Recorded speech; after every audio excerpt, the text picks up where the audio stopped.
여러분 안녕하세요. 통속과 융합적 사고 12주차 수업입니다.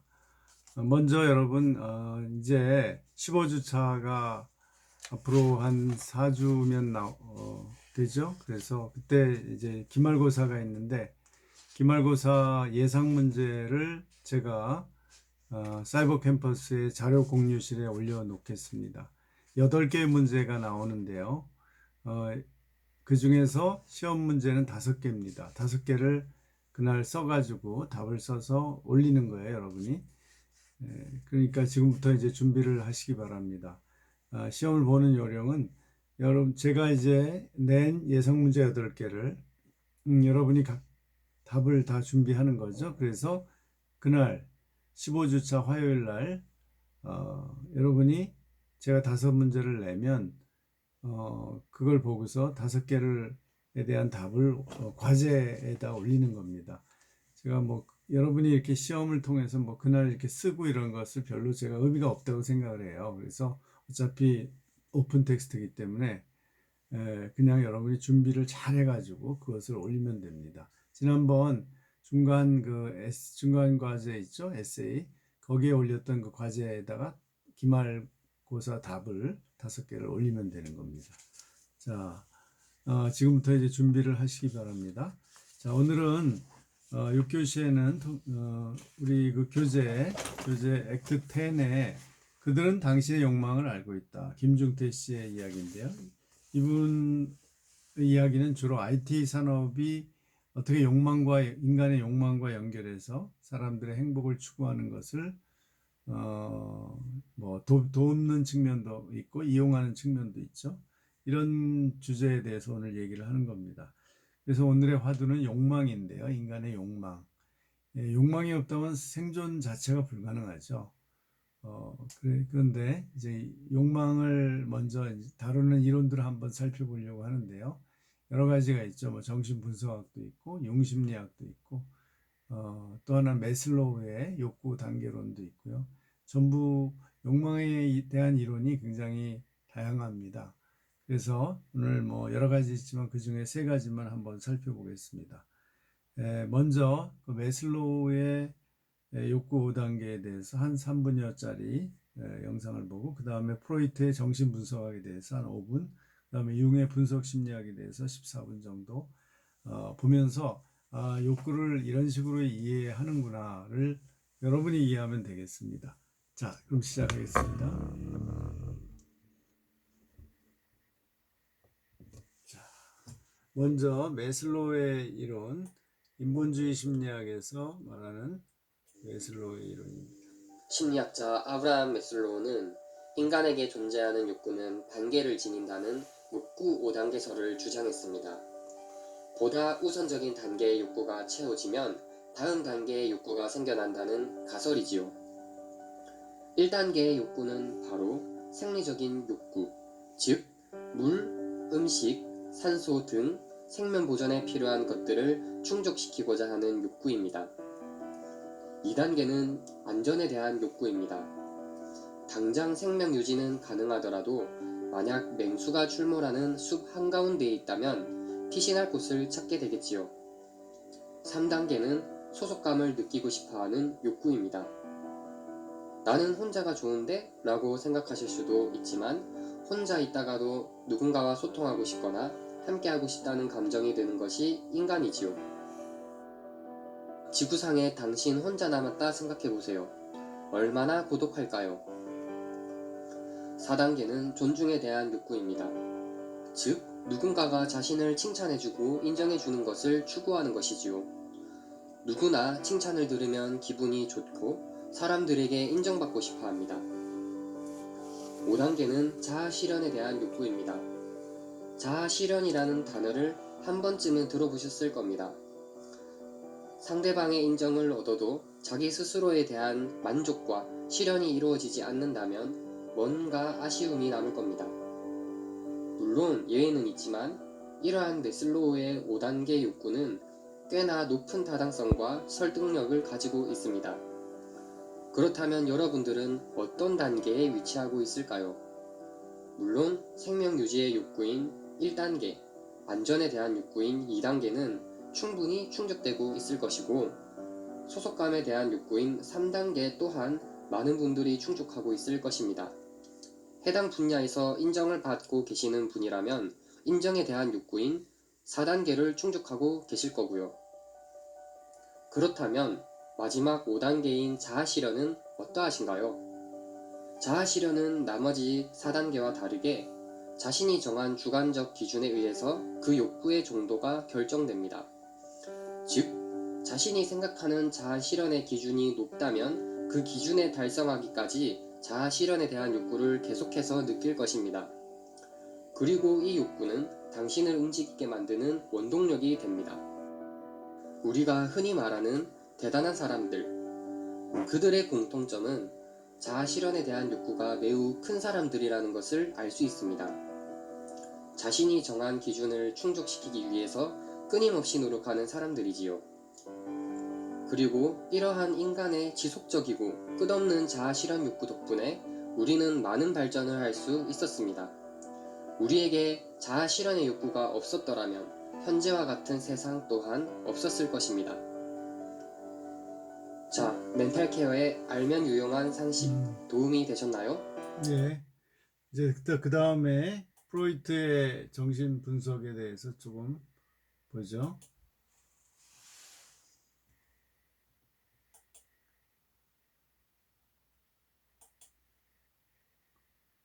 자, 요즘 사회에서 무의식이라는 단어는 매우 대중적이고 보편적으로 사용하는 단어입니다. 포털 사이트에 무의식적으로 라는 단어만 쳐보아도 얼마나 많은 사람들이 사용하고 무의식이라는 존재를 인정하고 있음을 알 수 있습니다.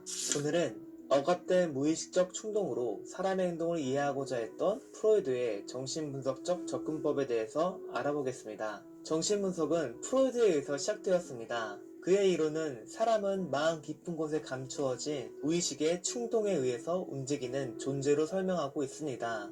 예를 들면 모르고 입 밖으로 튀어나오는 말실수 같은 것들이 무의식의 존재를 증명하고 있다고 말합니다. 프로이드는 사람의 정신과정을 3가지 의식 수준과 3가지 성격의 구조로 정리하면서 설명하고 있습니다.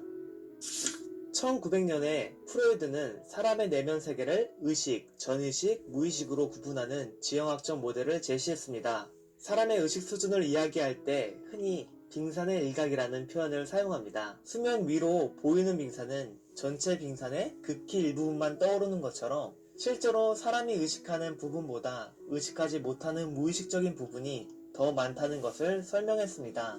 여기서 의식은 수면 위로 올라온 빙산을 말하며 지금 느끼는 감정과 생각하고 행동하는 행위를 말합니다. 이 의식의 내용은 조금만 주의가 다른 곳을 향하면 전의식 또는 무의식으로 사라져버립니다. 전의식은 파도가 치면 빙산에 숨겨진 부분들이 보이는 것처럼 현재 의식되지는 않지만 주의 집중하면 쉽게 의식으로 끌어올릴 수 있는 기억을 말합니다. 어제 내가 한 일들이나 친구의 전화번호를 기억해내는 것처럼 노력하면 생각이 나는 것들을 말합니다. 그리고 정신분석에서 가장 중요한 무의식은 3가지 의식 수준에서 막대한 영역을 차지하며 사람이 인식하지 못하는 이 무의식의 부분들이 사람의 생각과 행동을 결정하는 주된 원인이 됩니다. 수면 아래의 빙산이 보이지 않는 것처럼 이 무의식은 의식적 노력으로 지각이 되지 않습니다.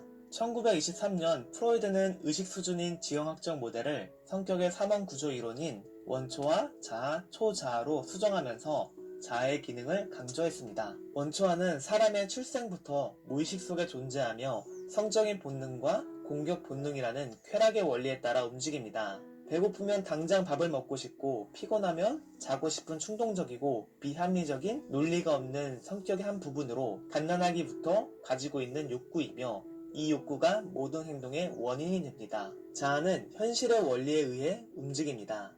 원초에 의해서 나타나는 욕구를 현실적인 방법으로 해소시켜주는 역할을 합니다. 원초에 의해서 배고픈 충동을 느낄 때 누군가의 음식을 뺏어먹는 충동적인 행동이 아닌 제대로 돈을 주고 무언가를 사먹는 방법으로 이 욕구를 현실적인 방법으로 해소시켜주는 역할을 합니다. 초자아는 도덕의 원리에 의해 움직입니다. 초자아의 최대의 관심사는 그 행동이 도덕적으로 맞냐 아니냐입니다. 원초의 쾌락보다는 완벽을 추구하고 자아의 현실보다는 사회의 이상을 추구합니다. 사회적 이상은 문화 속에서 생겨난 규칙을 지키는 것을 말합니다. 예를 들면 사회 속에서 규정한 법을 지키면서 사는 것을 말합니다. 이는 충동적이고 비논리적인 원초와는 정반대의 성격을 가지고 있기 때문에 심리적으로 많은 갈등을 불러일으킵니다. 예를 들면 배고픈데 누군가 들고 있는 음식을 훔치면 그것은 도덕적으로 옳지 않은 것이기 때문에 갈등을 하게 되는 것입니다. 정신장애는 무의식 속에서 일어나는 갈등에 의해 유발되고 정신적으로 건강한 사람의 경우에는 이 세 체계가 함께 협동하여 작용함으로써 개인으로 하여금 만족스러운 관계를 갖게 합니다. 프로이드의 정신분석적 접근의 공헌점은 사람이 인지하지 못하는 무의식의 충동이 사고나 행동에 큰 영향을 주는 사실을 밝혀주었습니다.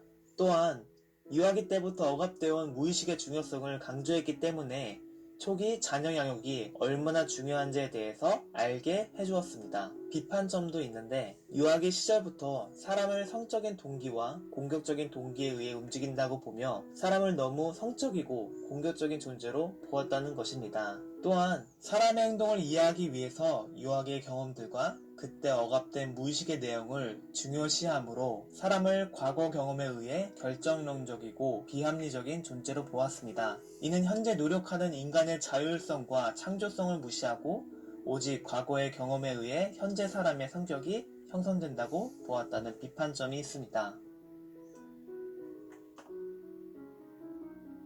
예.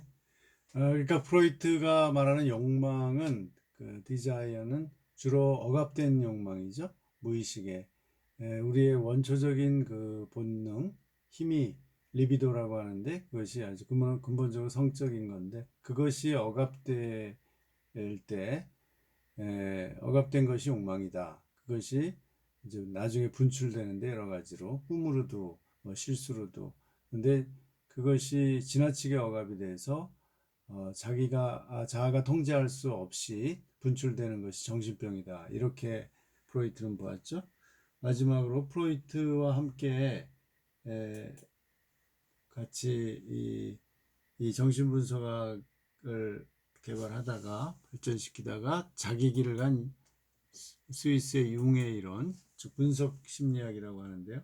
한번 봅시다. 한 14분 정도 설명이 됩니다.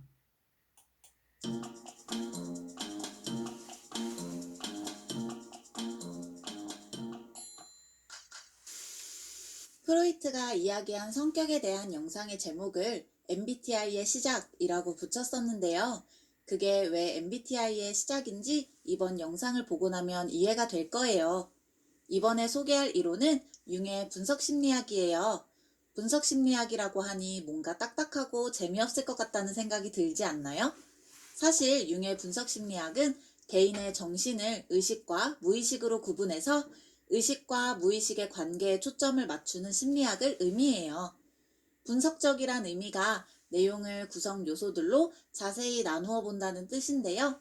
융은 사람의 마음에 해당되는 의식과 무의식의 구성 요소들을 자세하게 알고 싶어 했어요. 융의 이론은 이해하기 어렵기로 유명한데요. 그래서 이번에는 융의 이론 중에서도 대표적인 몇 개의 개념들에 대해서만 설명하는 것으로 내용을 구성했어요. 영상에서 생략된 내용은 더보기란의 링크를 통해 블로그에 적어놓겠지만 보다 자세한 내용이 궁금하시면 이번에는 책을 찾아보는 걸 추천해 드릴게요. 융은 의식과 무의식을 나누어서 설명했다는 것에서 프로이트의 이론과 비슷해 보이지만 그 안의 내용은 많이 달라요. 특히나 융만의 특징적인 차이점은 바로 무의식을 집단 무의식과 개인 무의식으로 나누었다는 것인데요.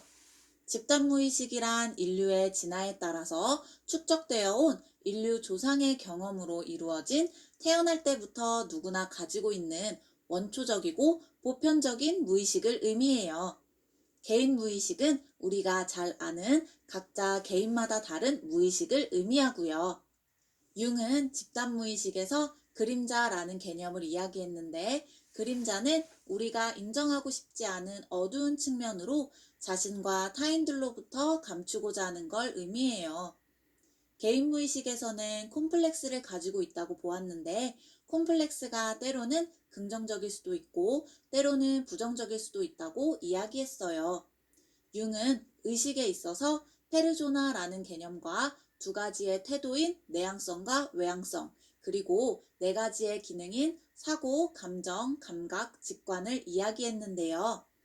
페르소나란 가면을 의미하는 히라버로서 개인이 사회적 요구들에 대한 반응으로 가지는 공적인 얼굴이라는 걸 의미해요. 융은 의식에서 말한 두 가지 태도와 네 가지의 기능으로 8개의 가능한 성격 유형을 만들었는데요. 이 내용은 MBTI를 구성하는 데 토대가 되었어요. 융은 프로이트의 이론에서부터 시작해 분석심리학이라는 자신만의 확고한 성격 이론을 만들었어요. 그런 점에서 프로이트와 비교해서 설명을 많이 하곤 하는데요. 프로이트는 오이디푸스 콤플렉스만을 강조했지만 융은 다양한 유형의 콤플렉스가 있다고 말했고, 프로이트는 의식, 전의식, 무의식에 대해서만 이야기했다면 융은 그러한 무의식에 대해서 좀 더 세분화된 이론들을 이야기했다는 것 등으로 다양하게 비교할 수 있어요. 융의 이론은 이해가 어렵지만 동시에 그만큼 매력적이에요. 한번 배우면 계속 알고 싶고 이해하고 싶을 정도로 사람을 홀리는 매력이 있다고 늘 생각했거든요. 영상을 통해서 그런 매력을 보여드리고 싶었지만 모든 내용을 다루는 것에는 무리가 있어서 혹시 나중에 요청이 들어오면 좀 더 깊이 융의 이론에 대해서 다루는 것으로 하고 이번 영상은 여기에서 마무리할게요. 그럼 다음 영상에서 만나요. 예, 14분이 아니라 4분이네요. 자, 그러면 우리 아들러까지 한번 봅시다. 개인 심리학 아들러까지.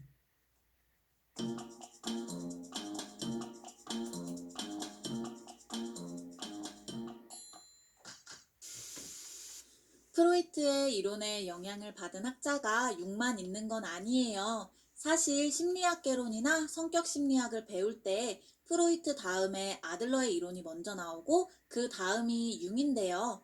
프로이트나 융과 달리 아들러는 어떤 이론을 이야기했는지 한번 알아봐요. 융은 분석심리학이라고 불렸다면 아들러의 이론은 개인심리학이라고 불렸어요. 독특한 개성을 가진 개인을 이해하고 돕는 것이 아들러 이론의 목표였기 때문이에요. 아들러는 각 사람을 이해하기 위해서 그 사람의 목표, 욕구, 가족구도, 생활 양식 등을 알아야 한다고 했는데요. 그 내용을 알아보기에 앞서서 아들러 하면 다들 떠오르는 열등감에 대해서 먼저 알아봐요. 프로이트가 성적 욕구를 통해서 사람이 발달한다고 말한 것처럼 아들러는 열등감이 발달에 큰 영향을 미친다고 이야기했어요. 열등감이란 다른 사람과 비교했을 때 자신이 뒤떨어졌다거나 능력이 없다고 느끼는 감정을 말하는데요. 이건 객관적인 비교나 사실을 기반으로 한 게 아니라 개인이 느끼기에 따라 다르기 때문에 전교 1등을 해도 전국 1등이 아니라고 공부에 대해 열등감을 가지고 있을 수 있어요. 열등감하면 다들 부정적으로만 바라보는데 사실 열등감이 긍정적으로 표출되면 오히려 발달을 촉진시킨다고 보았어요. 즉, 열등감은 무조건 나쁜 것이 아니라 어떻게 발현되느냐에 따라서 긍정적인 발달이 될 수도 있고 자신을 갉아먹는 부정적인 요소가 될 수도 있는 거죠. 개인을 이해하기 위해서 알아야 하는 여러 요소 중에서 출생 순위를 다뤄볼 건데요. 아들러는 출생 순위에 따라 각 개인의 특징이 다르다고 이야기했어요. 맞이, 둘째, 가운데, 막내, 외동 이렇게 5개 집단으로 아들러는 출생 순위를 나누어서 설명했는데요. 아주 간략하게 특징을 설명하자면 맞이는 가장 머리가 좋고 성취 지향적인 경향이 있는 반면에 부모의 지나친 기대와 압력을 느끼게 되고요. 둘째는 맞이를 따라잡고 경쟁해야 한다는 압력을 느끼지만 반대로 맞이보다 타인을 좀 더 잘 돌보고 우호적인 편이에요. 가운데는 보통 둘째인 경우가 많은데요. 그래서 둘째가 가진 여러 장점을 보여주지만 자기 자리를 확보하고 있는 첫째와 사랑과 관심을 많이 받는 것 같은 동생 사이에서 압박감을 느끼기도 해요. 막내는 응석바지로 자라거나 손이 형제자매를 따라잡아야 한다는 압박감을 지니는데 반면에 사교적이고 혁신적인 사람이 될 수 있어요. 외동은 막내와 맞이가 가진 특성을 많이 공유하는데요. 맞이처럼 성취를 추구하고 막내처럼 관심받는 걸 좋아해요. 여러분은 어떤 출생순위인가요? 아들러는 개인을 이해하고자 하는 목표에서 이런 이론들을 이야기했기 때문에 출생순위에 따라 무조건 이렇다라고 받아들이기보다는 이런 경향이 있다라고 생각하는 게 좋아요. 아들러의 이론들이 경험적인 이론이라서 한계를 갖고 있기도 하지만 아들러의 이론은 상담과 치료에 많은 영향을 주었어요. 프로이트, 융, 아들러의 차이를 이제 조금은 알 수 있을까요? 그 전에 설명한 영상을 보면서 각 학자들의 내용을 비교해 보는 것도 재미있을 거예요. 그럼 아들러에 대한 설명은 여기까지 하고 저는 다음 영상에서 또 찾아올게요. 예, 다음 여기까지입니다. 영상에서 만나요. 자, 이렇게 다양하게 인간의 욕구와 욕망에 대해서 설명을 하는 것이 오늘날의 심리학인데, 이 심리학의 이론들을 배경으로 하면서 다음 시간에 실용적인 접근을 해봅시다.